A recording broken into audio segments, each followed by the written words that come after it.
नमस्कार, स्वागत है आपका। आप देख रहे हैं सी न्यूज़ भारत। मैं हूं आपके साथ इशिता तिवारी। वक्त हो चला उत्तर प्रदेश बुलेटिन का। इस बुलेटिन में बात करेंगे फतेहपुर की, जहां प्रेम प्रसंग में पति ने अपनी पत्नी की हत्या कर आत्महत्या कर ली। आगे बात करेंगे मुरादाबाद की, जहां 2 युवकों को बंधक बनाकर कपड़े उतरवाए, वीडियो बनाई और जान से मारने की धमकी देने का मामला सामने आया है। ऐसी ही तमाम खबरों पे करेंगे विस्तार से बात।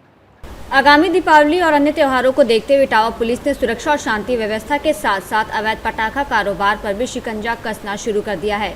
वरिष्ठ पुलिस अधीक्षक ब्रिजेश कुमार श्रीवास्तव ने कहा कि बिना लाइसेंस पटाखे बेचने वालों के खिलाफ सख्त कार्रवाई की जाएगी।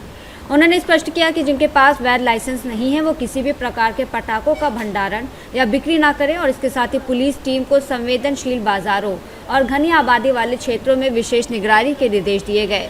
इसके अलावा सोशल मीडिया पर भी नजर रखी जा रही है ताकि किसी तरह की अफवाह या अव्यवस्था फैलने से रोका जा सके।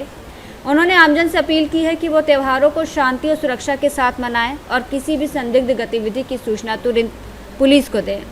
क्या और एजेंडा पुलिस को टास्क दिया? देखिए, ये अभी आगामी कुछ दिनों में कई पर्व आ रहे हैं और ऐसी स्थिति में आतिशबाजी का अवैध भंडारण या रिहायशी इलाकों में भंडारण जो जिसमें अगर कहीं विस्फोट हो गया तो जनहानि होने की काफ़ी संभावना रहती है। ऐसे जगहों का चिन्हीकरण हम लोग कर रहे हैं गोपनीय तरीके से, और इस तरह का जो अवैध भंडारण मिल रहा है या बिना लाइसेंस के कोई अवैध तरीके से ये आतिशबाजी का भंडारण कर रहा है या उसका निर्माण कर रहा है या उसकी बिक्री कर रहा है, तो उसके खिलाफ हम लोग कार्रवाई कर रहे हैं। इसमें इस चीज़ का खास ध्यान रखा जा रहा है कि जो विधि अनुरूप है उसको पुलिस नहीं छेड़ेगी, लेकिन अगर कोई नियमानुसार उसका भंडारण नहीं है या रिहायशी इलाकों में है या उसका लाइसेंस का रिन्यूअल नहीं हुआ है तो उसमें हम कड़ी विधिक कार्रवाई करेंगे।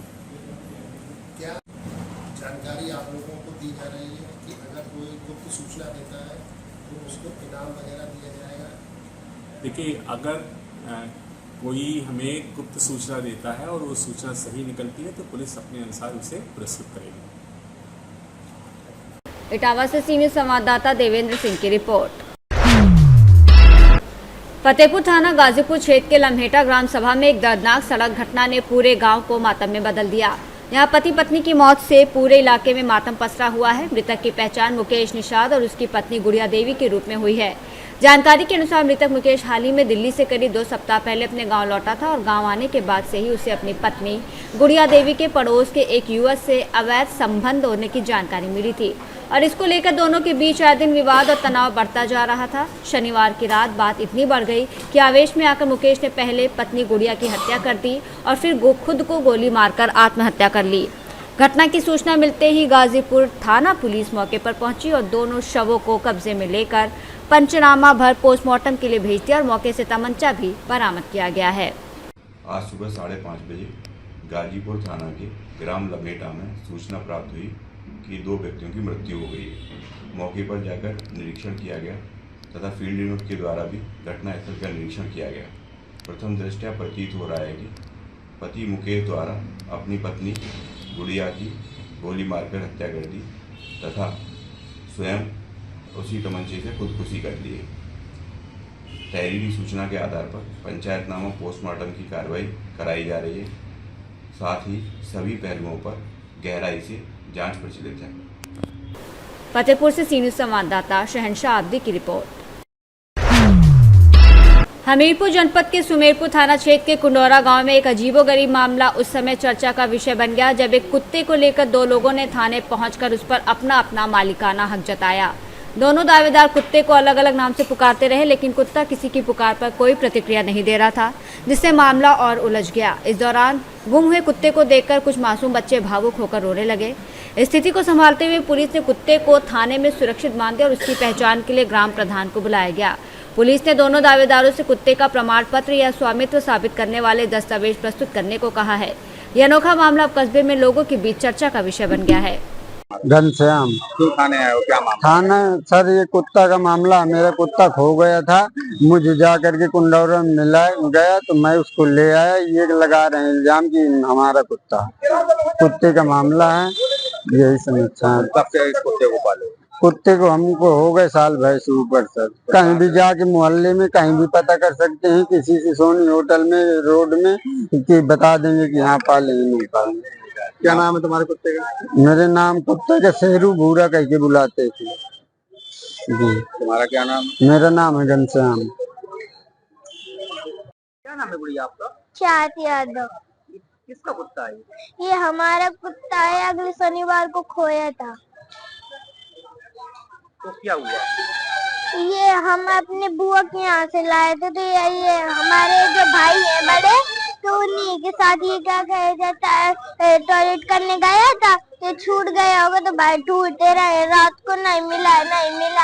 तो फिर हमने हमारे जो कन्हैया भाई जी हैं, उनसे हमने बोला था भाई जी हमारा कुत्ता खो गया है, तो उन्हीं ने 2-4 लड़के लगाए थे वहीं पे।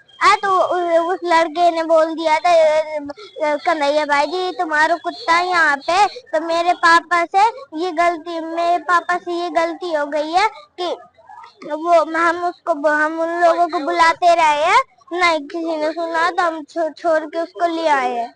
और 2-4 वो लेडीज बैठी थी, तो उनने तो कुछ कहा नहीं, अगर इनका कुत्ता होता तो। कितने दिन से आपने खाना नहीं खाया कुत्ते के? 8 दिन हो गए। खाना नहीं खाया? नहीं, क्यों? मुझे फीवर आता रहा है। क्यों? उसकी याद आती रही है। सेजल कुशवाहा, कहाँ रहती है? कुंडौरा। क्या मामला है, क्यों खाने आई? सर हमारा कुत्ता हमसे करीबन 7 महीने से पाल रखा है हमने। यहाँ नारायणपुर से लेके गए थे। ये बोल रहे हैं हमारा कुत्ता है।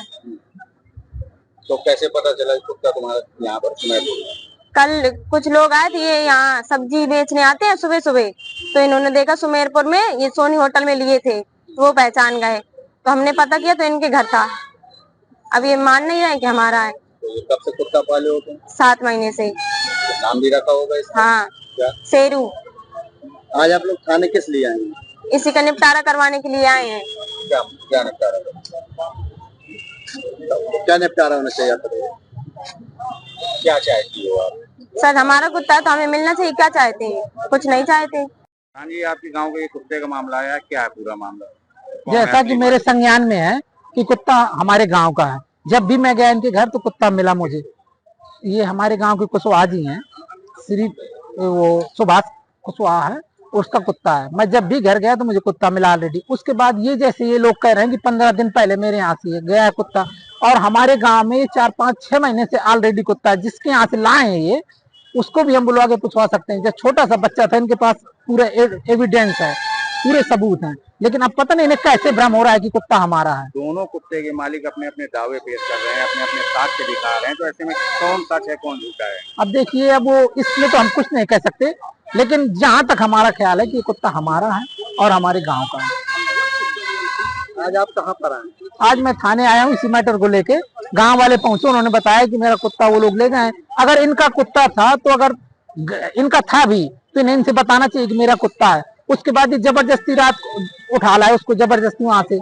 एक बार बताना चाहिए, थाने में आके बताना चाहिए मेरा कुत्ता खो गया है। पुलिस ने क्या आश्वासन दिया? पुलिस ने तो यही कहा है कि अभी दिखवाते हैं किसका है, दिलाते हैं। हमीरपुर से सीनियर संवाददाता जितेंद्र की रिपोर्ट। उत्तर प्रदेश के मुरादाबाद थाना ठाकुर द्वारा क्षेत्र से एक दिल दहला देने वाला मामला सामने आया। यहां दबंगों ने पीड़ितों को बांधकर उनके कपड़े उतरवाए, उनका वीडियो बनाया और फिर पैसों की मांग करते हुए बेरहमी से पीटा गया। पीड़ित रघुवीर सिंह ने अपनी तहरीर में जो दर्द बयां किया, उसने पुलिस के भी होश उड़ा दिए। तहरीर के अनुसार आरोपी कपिल ने मोबाइल ऐप के जरिए रघुवीर को डॉक्टर भूपेंद्र सिंह के अस्पताल ठाकुर द्वारा बुलाया। रघुवीर अपने साथी आदिल के साथ वहां पहुंचा तो कपिल उन्हें बहाने से अपनी मोटरसाइकिल पर बैठाकर किसी सुनसान जगह पर ले गया और उस अंधेरी जगह पर पहले से ही रायचंद, महेश और जितेंद्र मौजूद थे, जिसके बाद इस घटना को अंजाम दिया गया। पीड़ितों को धमकी दी गई कि अगर पैसे नहीं दिए तो वीडियो वायरल कर देंगे और किसी तरह जान बचाकर दोनों मौके से भागे और सीधे थाना ठाकुर द्वारा पहुंचे। थाने पहुंचकर उन्होंने पूरी घटना बताई और आरोपियों के खिलाफ कड़ी कार्रवाई की मांग की है। पुलिस ने पीड़ित के तहरीर पर मुकदमा दर्ज कर लिया है और आरोपियों की तलाश में दबिश दी जा रही है। ये देखिए, ये दिनांक 11 अक्टूबर को एक सूचना प्राप्त हुई थाना ठाकुर द्वारा पे। एक व्यक्ति हैं जिनको कि डेटिंग ऐप के माध्यम से कुछ लोगों ने कस्बे में बुलाया एवं उनके साथ में मारपीट करी तथा उनके साथ में पैसे मांगे गए थे। ये हनी ट्रैप का मामला फिलहाल प्रथम दृष्टया सामने आया था। इसमें हमने जो पीड़ित है उनसे एक तहरीर प्राप्त कर ली गई है। इसमें थाना ठाकुर द्वारा पे सुसंगत धाराओं में अभियोग पंजीकृत किया गया है। 4 नामजद लोगों के खिलाफ में ये तहरीर पंजीकृत की गई है, FIR पंजीकृत की गई है। चारों को गिरफ्तार करके फिर जेल भेज दिया गया एवं इसमें साक्ष्य संकलन की कार्रवाई की जा रही है तथा इसमें गुणवत्तापूर्वक विवेचना करा के अभियोग का विधिक निस्तारण किया जाएगा। मुरादाबाद से कैमरामैन नवील अहमद के साथ सीनियर संवाददाता जाबिर हुसैन की रिपोर्ट। रायबरेली में डलमौज क्षेत्र से एक वृद्धा के साथ मारपीट का मामला सामने आया है। पीड़िता सुशीला देवी ने पुलिस अधीक्षक को तहरीर देते हुए आरोप लगाया कि बीते 10 अक्टूबर की रात करीब 10 बजे जब वो अपने घर के बाहर थी तभी गांव के राजेंद्र, गणेश, मिथिलेश, अमित और अन्य लोग वहां पहुंचे और उनसे गाली गलौज करते हुए मारपीट की। वृद्धा का कहना है कि दबंगों ने जान से मारने की धमकी भी दी और झोपड़ी में रखे सामान को नुकसान पहुंचाया। घटना के बाद ग्रामीणों में दहशत का माहौल है। पीड़िता ने पुलिस से गुहार लगाई है कि आरोपियों के खिलाफ तत्काल मुकदमा दर्ज कर कार्रवाई की जाए। फिलहाल पुलिस मामले की जांच में जुटी है। क्या नाम है माता जी आपका? शीला दीक्षित। कहाँ के रहने वाली? हज्जीपुर के। क्या समस्या है? हमारी समस्या है कि हमारा आदमी खत्म हो गया है। हम झोपड़ी में रहते हैं तो गांव वाले राजेंद्र, गणेश और मिथिलेश और अमित हमको परेशान कर रहे हैं कि यहाँ से तुम भाग जाओ। हम उसी में रहते हैं, उसी में बनाते, उसी में खाते, उसी मेरा तखत पड़ा है, चारपाई पर ही हमारे बिस्तर लगे हैं। और रात में करवन के दिन ये लोग आए थे और हमारा सामान सब कुछ उठा ले गए, कुछ बिखरा दिया। कौन थे वो लोग? अमित। और किस थाने का मामला है? डलमऊ थाने का है। आज आप कहाँ आए हैं? रायबरेली आई हूँ। क्या टोटल मिला साहब को? साहब कहन की मसीह साहब से कार्रवाई करवा देंगे। रायबरेली से सीनियर संवाददाता वीरेंद्र साहू की रिपोर्ट। खबर उन्नाव से है, जहां सरकार के दावे को ठेंगा दिखाते बिजली कर्मचारी। सफीपुर पावर हाउस में चल रही अंग्रेजी हुकूमत। 2 ग्राम पंचायतों में 100 kV ट्रांसफर से पहुंचती है बिजली। आए दिन बिजली लाइनों में बनी रहती है फॉल्ट की समस्या। बिजली समस्या से जूझ रहे बीमार और बुजुर्ग। बिजली न होने से ग्रामीणों में सरकार के खिलाफ काफी आक्रोश है और एक सप्ताह से बमहना, सालेनगर, करौंदी गांव की बिजली गुल है। महिलाएं सरसों के तेल के दिए जलाकर खाना बनाने को मजबूर हैं। वहीं छात्र छात्राएं मोमबत्ती जलाकर पढ़ाई कर रहे हैं। लाखों शिकायतों के बावजूद भी नहीं हो रही कोई सुनवाई। ग्रामीणों का आरोप है कि शिकायत करने पर कर्मचारी बदसलूकी करते हैं। सफीपुर पावर हाउस के अंतर्गत ये सभी गाँव आते हैं। भैया सब लोग मोमबत्ती से पढ़ाई क्यों कर रहे हैं? क्या हुआ? वो लास्ट संडे से लाइट ही नहीं आ रही है। क्यों, क्या हुआ? ट्रांसफार्मर खराब हो गया फिर से। ट्रांसफार्मर खराब हो गया? अच्छा, कहाँ रहती हो? बमना नगर सफीपुर उन्नाव। बमना में आए दिन प्रॉब्लम लाइट की रहती है, कोई सही से सुनवाई नहीं है यहाँ पे, बस वही काम चल रहा। ये देखिए बच्चे मोमबत्ती से पढ़ाई कर रहे हैं। 1 हफ्ता से यहाँ बिजली खराब है। काफ़ी शिकायत करने के बावजूद भी कोई कार्रवाई नहीं हो रही है। बच्चों को मोमबत्ती का सहारा लेना पड़ रहा है। ऐसे कैसे हो पाएगा?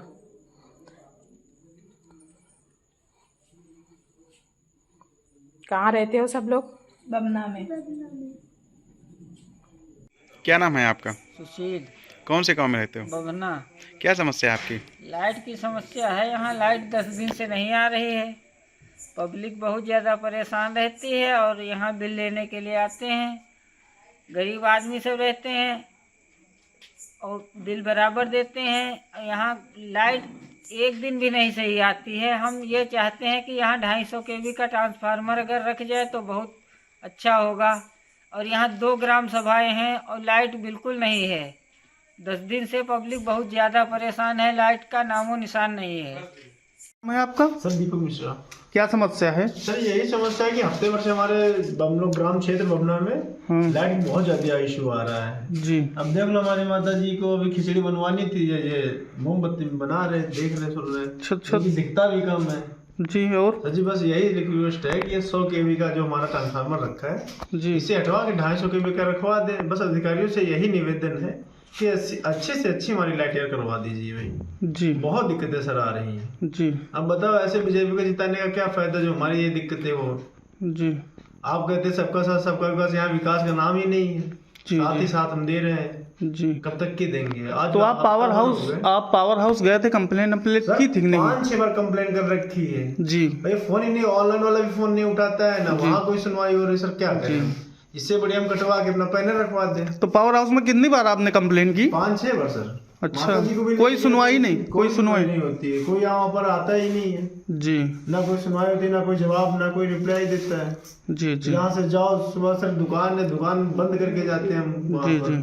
कोई सुनवाई नहीं होती, फील्ड आउट की निराशा होकर चले जाते हैं। बस सर यही निवेदन है कि 250 kV का अपने वो रखवा दीजिए, वो बस वो ये हमारा 100 kV का हटवा के ट्रांसफार्मर 250 kV का करवा दीजिए।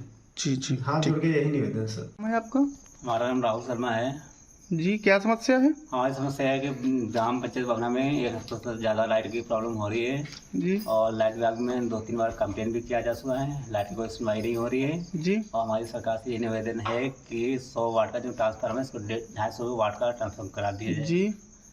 बस ये दरखास्त है बड़ी। सफीपुर उन्नाव से सीनियर संवाददाता सुशील की रिपोर्ट। बुलेटिन में फिलहाल के लिए इतना ही। देश और दुनिया की तमाम बड़ी जानकारियों के लिए देखते रहिए सी न्यूज़ भारत।